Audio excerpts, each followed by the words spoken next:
Steel honing plates and diamond paste. Now why would I use this to sharpen my woodworking tools when I could just use water stones like any other woodworker? I hope to answer that question as well as give you some helpful tips for how to get the most out of the system in this video. So here I am in the deepest, darkest corner of my garage shop where I have my sharpening bench. My sharpening bench was built to accommodate a bench grinder, so it's a little bit low to be comfortable, so I ended up putting my sharpening plates on top of this case, which I can also go mobile with if I'm so inclined, although I rarely do that. And in here I have my honing plates set up to the ends of the box, and these honing plates are made by Veritas Tools. They'll run you about $28 a piece.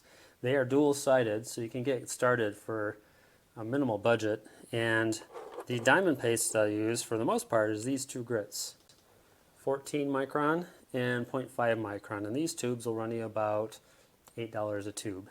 And the first set of tubes that I got ended up lasting me 5, 6, 7 years. I don't know, it was a long time. If I want, I can back up all the way to 40 micron if I have a blade that's really kind of done for. Of course, if I have a blade that's just straight up damaged, I can always go back to the bench grinder and reestablish the bevel there. Now, backing up a little bit more, why would I use this when I could use water stones? Well, in my previous shop, I was quite far away from any source of running water, and that shop was also uninsulated, so any water that I did bring into my shop was going to freeze solid, basically.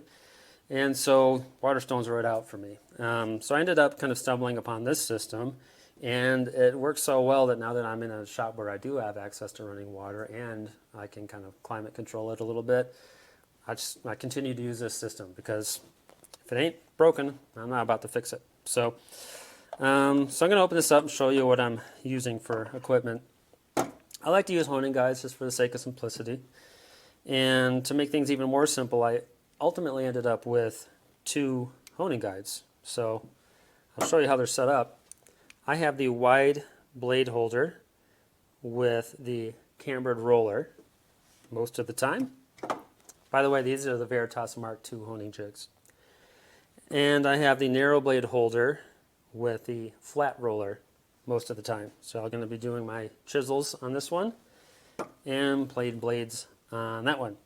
And I am mostly sharpening at one of 2 honing angles. I will sharpen all of my bench chisels and standard hand plane blades at about 30 degrees, and the rest of them I'll probably sharpen at 25. And of course there are exceptions. There will be certain plane blades that are high angle that I'll run at 35 or 38 degrees, at which point I will adjust the angles accordingly.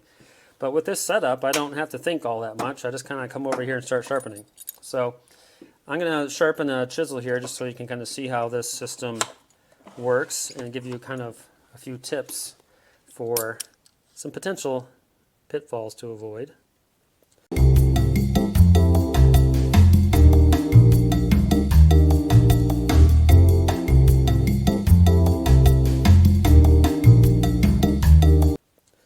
So this is a 1-inch chisel. Plop that in there. Now, as I was saying earlier, I'd run most of my sharpening at one of 2 grits. One of them is the 14 grit. I'm going to charge the honing plate with that. Doesn't take much. And I'll do 0.5 on the other. Doesn't take much of that either. And as far as the sharpening process itself goes, it's pretty straightforward, and this is true for any system you're using, including water stones or sandpaper or whatever. You're basically just rubbing the blade on your sharpening medium until you raise a burr on the back side of the blade, moving to finer grits, and then when you're all done, going to the back of the blade and removing that burr, and then you're off and running. So I'm going to sharpen initially at this 14 grit. And you'll notice that I've only charged kind of 1/2 of the plate. And this is one thing that you'll definitely want to avoid if you're using diamond paste. You want to avoid cross-contamination of grits. I don't want this 14 micron grit getting over here where the 0.5 micron grit is, or it's not going to sharpen like 0.5 micron grit is supposed to sharpen. So I keep my roller off the paste here. I don't have to apply a lot of pressure. I don't have to go for a long time. This stuff's pretty aggressive, especially when you first put it on there. I'm going to wipe this off and feel for that burr, and already I've raised a burr here. Like I said, it doesn't take very long. Come over here to my 0.5 micron for that kind of final honing.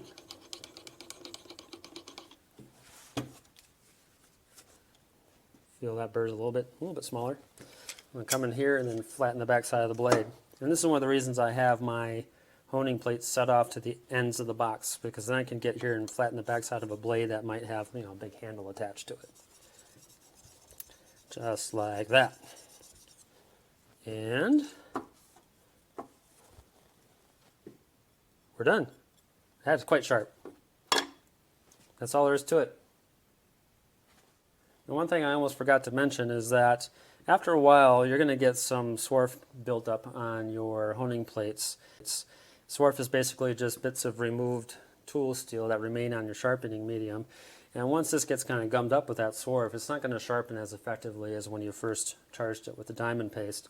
You'll be standing over here rubbing on the plates for a lot longer than you anticipated when you walked over here. So if you feel like you've gotten to that point, and it's one of those things you get a sense for after a while of, you know, just sharpening with this system, all you got to do is come over here with some oil. I got some 3-in-1 oil sitting here. Get a paper towel and clean that off. And then clean off the other plate with some other part of the paper towel, again, to avoid cross-contamination. Now, to the extent that you're actually working in here, you can't completely avoid cross-contamination. But as far as you're able to, you want to try to do that to kind of keep this system as effective as you can. But that's really all there is to it in terms of keeping things clean and maintained. That's it. Another thing I almost forgot to mention is that Veritas claims that these plates don't need to be flattened, and that's true to an extent. And it's one of the things I like about them compared to water stones. You don't have to flatten them ever, really, but you would think just via the rules of physics that is going to happen at some point eventually. Now, if you do have a suspicion that that's going on, and of course you can measure this if you're one of the machinist types, but you can just flip it over and use the other side of the plate. And then when that wears out, well, then you can just buy a new plate. Again, these plates are only about $28. And you'll get quite a few years out of them before we really get to that point where you're dishing them in any appreciable way. And that is it as far as I can recall. We are good on honing plates and diamond paste. You don't need water, you don't need to flatten them. They're pretty inexpensive and they just work really well. So if you're in the market for a new sharpening system, well, I would hope that this is under your consideration. Thanks for watching. Now, if you like what you saw here, please hit like and subscribe. It would help me out a lot. Also, hit the little bell icon if you want to be notified whenever I release a new video. And if you didn't like what you saw here, keep it to yourself, pal. Or check out one of my other videos. You might like one of those. Thank you for watching.